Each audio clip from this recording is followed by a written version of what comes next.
Hello मेरी जान, JEE advance 2020 में एक बहुत ही अच्छा क्वेश्चन पूछा गया था एएम-जेएम इनइक्वालिटी के ऊपर। इस क्वेश्चन में ये बोला गया था let M be the minimum possible value of this expression और यहाँ पे एक कंस्ट्रेंट दे रखा है कि y1, y2, y3 real numbers हैं और 3 और y1 plus y2 plus y3 का सम 9 दे रखा है और m जो है इस एक्सप्रेशन का मैक्सिमम वैल्यू है जहाँ पे x1, x2, x3 positive real number है और x1 plus x2 plus x3 की वैल्यू 9 दे रखी है। तो मुझे इस एक्सप्रेशन की वैल्यू चाहिए और ये बहुत ही सिंपल क्वेश्चन है, इसको चाहो तो तुम बहुत आसानी से कर सकते हो। जैसे अगर तुम देखोगे लेफ्ट हैंड साइड में, राइट, लॉग 3 टाइम्स इसकी मुझे क्या चाहिए?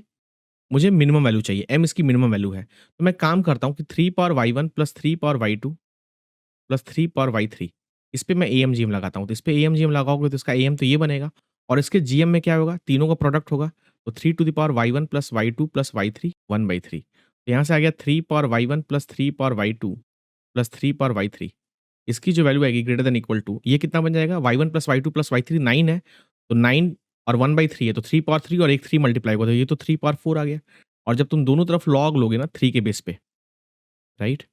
3 power y1, 3 power y2, 3 power y3 greater than equal to 4 आ जाएगा, करेक्ट? तो यहाँ से मेरे को स्मॉल m की वैल्यू तो 4 मिल गई, करेक्ट नॉट? x2 है लॉग, लॉग 3 बेस में x3 है। तो मैं काम करता हूँ और x1 plus x2 plus x3 का सम 9 दे रखा है। तो अगर मैं x1 plus x2 plus x3, x1, x2, x3 पे मैं am-gm लगा रहा हूँ, तो इसका am जो होगा, इसके geometric mean x1, x2, x3 to the power 1/3 से बड़ा होगा। यहाँ से x1 plus x2 plus x3 ये किससे बड़ा होगा?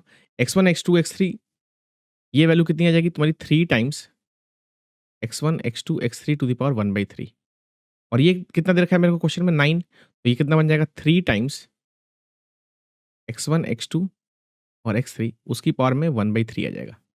क्लियर है? तो यहाँ से तुम्हारा x1, x2, x3 जो मैक्सिमम वैल्यू हो जाएगी वो 3 पावर 3 होगी और अगर मैंने दोनों तरफ लॉग लिया, तो लॉग x1 3 के बेस में, लॉग x2 3 के बेस में प्लस लॉग x3 3 के बेस में, ये किससे कम होगा? 3 से कम होगा। तो मतलब इस क्वांटिटी की जो मैक्सिमम वैल्यू है, मतलब जो कैपिटल M है वो तो मेरे को 3 मिल गया और जब कैपिटल M मेरे को 3 मिल गया, तो ये क्वांटिटी कितनी मिलेगी मेरे को? लॉग 2 और m कितना है? 4, तो 4 की पावर 3 प्लस ये कितना बनेगा? लॉग 3m स्क्वायर, तो 3 का स्क्वायर। तो ये कितना बनेगा? 6 प्लस 2 बोले तो 8, तो 8 इसका करेक्ट आंसर होगा और इस तरह से तू एएम-जीएम इनइक्वालिटी का यूज़ करके आराम से जेईई एडवांस के क्वेश्चन को तू 30 टू 40 सेकंड में सॉल्व कर सकता है।